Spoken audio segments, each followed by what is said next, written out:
tropang kalapatids. Ayan, so tara, pasok kayo. Ipapaturo ko kayo sa ating bagong breeder section at tire section.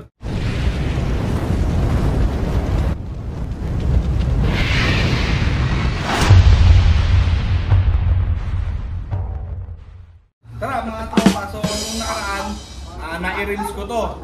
Pinakita ko sa inyo mga kalapatids. Hindi pa fully finished. Ngayon medyo okay na siya, pwede ng pang video mga tropa kalapatids. So tara, pasok kayo. So kung makikita nyo, ito isang hilera mga kalapatids. Yan yung breeder section natin. So yung noble cage, kaya yung natawag na noble cage mga kalapatids. Ang galing! Ang galing! Yan, so yung mga cook tray, iwas sa medyo mataas yung niya para hindi naiipon yung dumi. Kahit twice a week, tayo maglinis, walang problema. So ganito, ang style naman ng ating stock lock.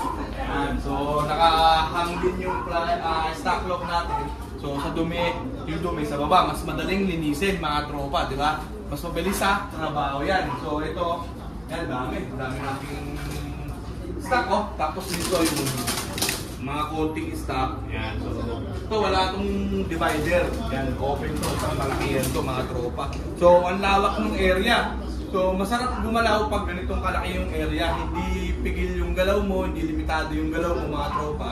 So pag naglilinis ka, talagang linis, di ba mga tropa? Todo linis ka, ganyan-ganyan. Tapos madaling gumalaw, pwedeng inuman pa mga tropa. Dahil purpose to. So hindi lang pwedeng ibon, pwede ka pang mag-alaga ng kahit na anong hayop related sa ibon mga tropa. So mga African, ganyan, marami. So ito naman mga kalapatids. Yan, so papakita ko sa inyo yung flyer naman mga kalapatids. So pamilyar na kayo siguro dito dahil sa video natin to. So ngayon papasilip ko ulit sa inyo. Ayan. So flyer section naman to. Tingnan natin ilaw. So yun, di ba mga tropa? Kahit hindi sa atin, alam natin may ilaw dito mga tropa. So ito, pasok ka. May videographer tayo ngayong for today's video mga tropa. So ito yung kagandahan dito sa trap. Pakita mo yung trap. Meron silang dito mga tropa. Dito yung release area. Yan. Tapos dito naman yung pasukan. So pwede itong parang style super trap. Bababa mo lang pag oras ng karera. Kailangan mo ng pampuling-puling mga tropa. Pero yan, i-clock ready din to mga tropa. Yan, medyo luma na tong flyer section eh. Dinuktong lang tong breeder section at stock area. So makikita nyo mga tropa yan di ba? Pagka hindi ka naka-i-clock, pwedeng dito mo na lang kunin yung ibon. So ito naman release area. Tapos dito pwede rin mga tropa. May release area din. Tapos pwede rin pasukan. So 2 section ang meron sila dito. Ayan, so nakita nyo yung isa elevated, yung isa hindi. So nag-experiment sila kung ano yung mas maganda. Diba? Meron din ditong box perch na may paso. Ayan mga tropa. Tapos dito naman mga box perch lang na hindi pwedeng lagyan ng paso. So experiment mga tropa, diba? Kung saan may mas maganda, diba? Kasi nagkatalo yung iba, box perch, sa B perch, sa square perch, yung kung anong tawag dyan mga tropa. So para matapos na issue, susubukan natin kung ano pa talaga yung mas okay. Naka-elevated na flooring o direct na flooring ang gagamitin, di ba mga tropa? So waiting na lang tayo kung ano yung magiging resulta. So ito parang hallway, pagka ito binuksan mo, magiging to mga tropa, harang yan dito. Magiging harang. Pag pinagbuksan mo yan, salubungan yan mga tropa. Pwede yan silang magsama. Pwede silang maglakaw-lakaw. Kumbaga, ibig sabihin ng lakaw-lakaw mga tropa pwede silang magpanaog dito. So dito yung area na yan. Ayan. Kung makikita nyo yung area mga tropa, bukid talaga. Kaya napakasarap Sa taas may 360 viewing dyan. Mga young bird pwedeng dyan sila na anytime mga tropa, maghapon, araw, ulan.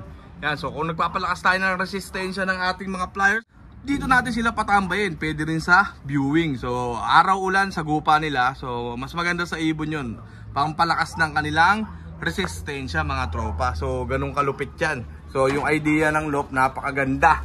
So yan, halos magkaiba sila ng design. Nga pala mga tropa, ito rekta pasok. Ayan, rekta shoot sila dyan. Pero i-clock ready rin yan. rin yan mga tropa. So hindi tulad dito parang may style na super trap. Ayan, so ito yung sinasabi sa inyo na style na super trap. Kasi once na sumali ka sa club na hindi i-clock ready, so ito bababa mo lang, may kasali ka sa pooling or derby, kunin mo na dito mga tropa. So di ba, hindi naman na makakaangat yan dahil meron sila dito. Ayan, nakasuporta. So ganun lang mga tropa. Pwedeng gayahin yung design na yan.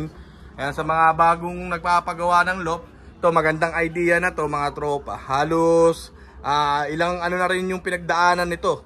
Kumbaga, talagang mabusising trabaho. Yan nga pala yung extended na yan, na isasara yan para may viewing pa rin dito sa may labas. Yun yung purpose nun. Isasarado na pa ganun yan mga tropa pataas. Tapos yan, release yan, tapos pwede nang pasukan. So ganun yung forma nung trap na yan. So ayan, ganda mga tropa. Papakita ko sa inyo yung 360 view mamaya mga kalapatids. So ayan mga tropa, may kaduktong patong breeder, stock loft and plier section. So ito, isang plier section din. So ano kaya ang laman nitong plier section na to? Ayan, ganda, bagong pintura pa mga tropa. Ang ganda rin ng area dito. Ayan, may makulit na bata dito mga tropa. Ayan, so ito sisilipin natin. Sabay-sabay nating alamin kung ano ang laman. Ayan, so mga tropa. So ito ang secret weapon dito ng ating tropa pips. Ayan, so makikita nyo mga tipplers. Ayan, ganda mga tropa. Ayan. So, paliwanag ko lang sa inyo hindi to basta tippler lang mga tropa. So ito yung lobat line na tinatawag na nanalo sa Guinness World of Record ng 22 hours. Yan kung di ako nagkakamali mga tropa. 22 hours lumilipad yung line na to mga tropa. Pero dito hindi pa naman natin napagawa yung 22 hours. So may technique siguro dyan mga tropa. So pero matagal talaga, kung sa tagal lang ng lipad, kung kukumpara natin sa plier natin, talagang mas malupit lumipad tong mga tippler na to dahil magaang at maliit. Naglalaro lang sila sa hangin. Ayan, so ito yung mga lobat. Bakit kaya may ganito? May magandang plier pa mga tropa para lang sa tippler. Yan. So yung tropa natin nagparami ng tippler kasi ito yung ginagamit nila para sa force flying mga tropa, di ba? Kaysa gumamit tayo ng paputok, ng lobo, ng patpat, ng plug, kung ano-anong ginagamit natin. So ibon ang pang force fly sa ating ibon, di ba? Ganun kalupit mga tropa kalapatin. Hindi yung basta tippler lang na nabibili natin sa mga tiyanggi-tiyanggi, di ba mga tropa? Hindi naman sa pagyayabang, pero talagang nagpondo yung boss natin para makakuha ng ganitong mga line at mapakinabangan as pang plier nga, pang force fly nga mga tropa. Yan, so pinaparami nila, marami pa. May mga breeder pa doon. Ito na yung mga anak. So ang style din para mabilis dumami mga tropa, parang style colony breeder section. At the same time, plier section pa. Ayan, di ba? Ito yung dati nilang plier section dito sa banda dito. Na-i-vlog na rin natin yan mga tropa. So ni-renovate at nilagay dito mga tropang kalapatids. Ito pinaganda para naman sa tipplers. Ayan, so napakagandang mga tipplers naman talaga mga tropa. Ayan, yung kulay. Ayan, so mga rare color mga tropa. Para sa fancier, mga rare color to. Ayan, mga pang off color. Pero sa mga tippler, parang mga ordinaryong kulay na lang yung mga ganyan mga tropa. Diba sa mga fancy, talagang halos sa fancy naman galing yung mga off color talaga natin. Barless, yung mga ganyan mga tropa. So sa tippler, pag naglabas ng mga ganyang kulay, parang simple na lang mga tropa. So parang mas okay pa nga, parang ang rare pa nga sa mga off color na ganyan sa mga tippler, sa mga fancy is yung mga blue bar. Yung sa atin na mga simple lang, parang yun na yung rare para sa mga kung di ako nagkakamali mga tropa, base lang yan sa akin lang yan mga tropa. kung mali ako, pwede naman free to correct me mga tropa. Yan, hindi naman tayo perfecto pagdating sa mga off color Ayan diba? So yan lang i-share ko sa inyo mga tropa. Pwede rin yung adapin yan dahil okay din talaga yung lumipad yung mga ganitong ibon. Pero talagang line nung lobat mga tropa. Pagka yung basta-basta tippler lang. Saka isa pang payo ko mga tropa, kung ang plier nyo ay 10, tapos dalawa lang yung tipler nyo, tingin nyo mga tropa mahahatak ng 2 tipler yung 10 pirasong plier.